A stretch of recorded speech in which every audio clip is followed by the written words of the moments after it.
Picture this. You're a medieval knight charging toward a massive stone fortress, your army behind you, victory almost within reach. You're feeling pretty confident until suddenly, splash! You're drowning in a moat filled with, well, let's just say it wasn't exactly crystal clear water.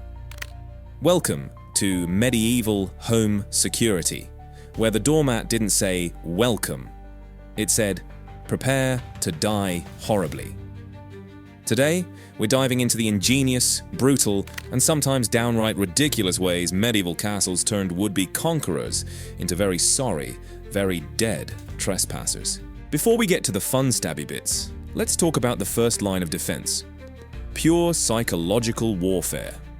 Medieval castle builders were basically the world's first horror movie directors.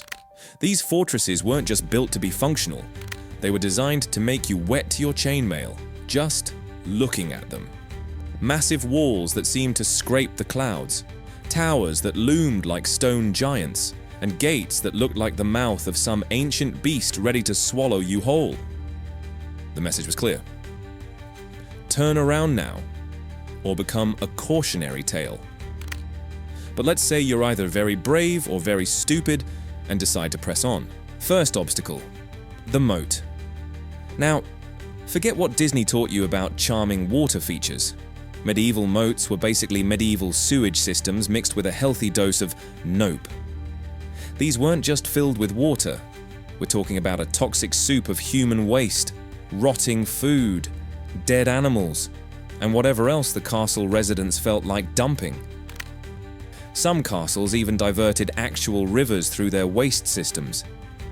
Imagine trying to swim through that while wearing 60 pounds of armor. Spoiler alert, most people didn't make it to the other side. But here's where it gets really creative. Some moats weren't filled with water at all. These dry moats were basically medieval tank traps, filled with wooden stakes, bear traps, and other medieval party favors designed to make your day significantly worse. It's like medieval Minecraft, except the creepers are real, and they're aiming for your ankles. And if somehow you survive the moat without contracting every disease known to medieval man, congratulations. You've now reached the outer walls, where things get really interesting. The walls themselves were marvels of defensive engineering. We're talking 20-foot thick stone barriers that would make modern security guards weep with envy. But here's the kicker. They weren't just straight up and down. They were built at angles, with the bottom thicker than the top, so your siege engines would literally bounce off like rubber balls. Some walls even had projecting sections called bastions that allowed defenders to shoot at attackers from the side, because apparently, shooting you from straight ahead wasn't personal enough. Let's say you've somehow made it past the Moat of Doom and reached the main gate. Feeling proud? Don't. You've just entered what medieval defenders lovingly called the kill zone.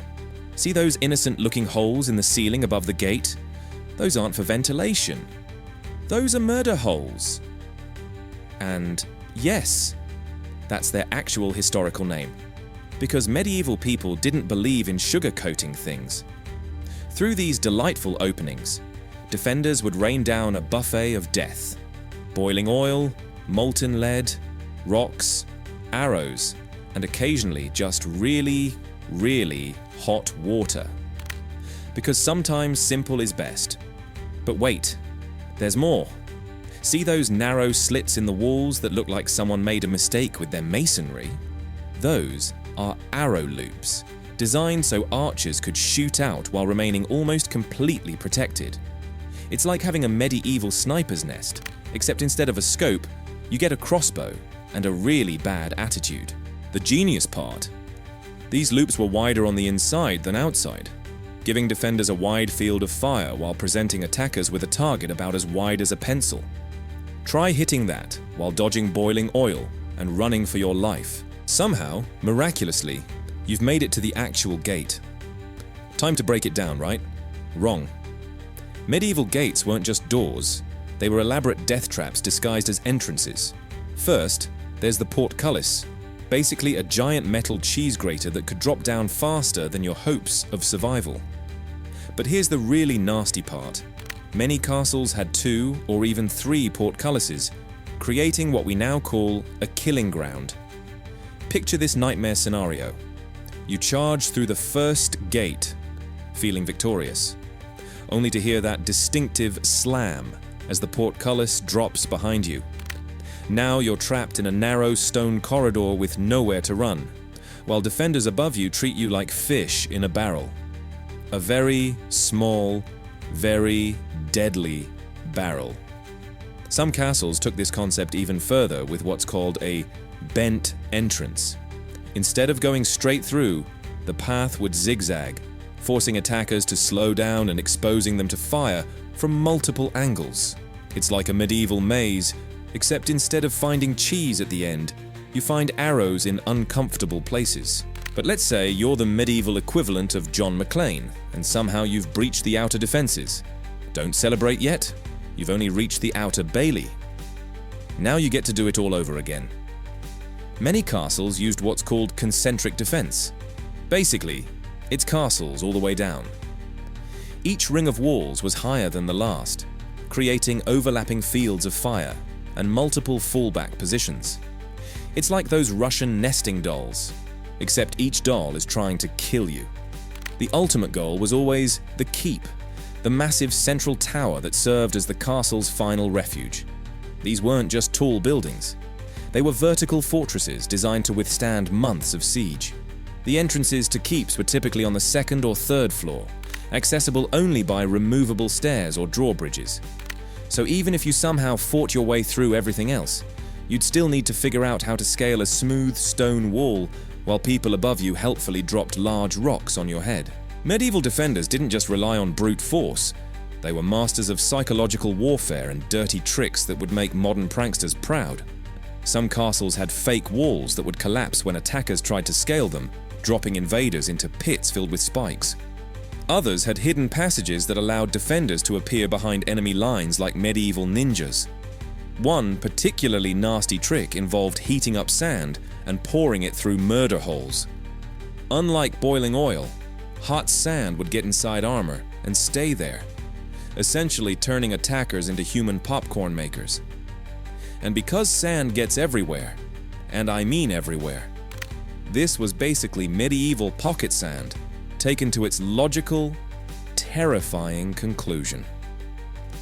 Then there's the classic Greek fire, a mysterious incendiary mixture that burned even on water. Imagine being told to storm a castle, only to have the defenders start throwing what's essentially medieval napalm at you. Suddenly that nice, safe accounting job back in the village doesn't sound so bad. Some particularly creative defenders would catapult diseased animal carcasses over the walls during sieges, the world's first biological warfare.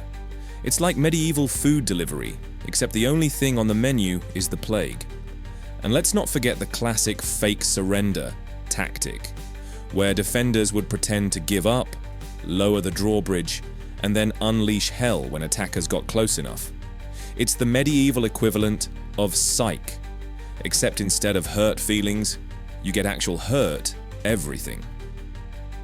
But perhaps the most diabolical psychological trick was the construction of sally ports, small hidden doors in the castle walls that allowed defenders to sneak out and attack besieging armies from behind. Just when you thought you had them cornered. Surprise, you're now the one being cornered. So, there you have it. Medieval castles weren't just impressive architecture. They were elaborate killing machines designed by people who took home security very, very seriously. The next time you complain about having to enter a security code to get into your apartment building, just remember, at least your hallway doesn't have murder holes. And your doorman probably won't pour boiling oil on unexpected visitors.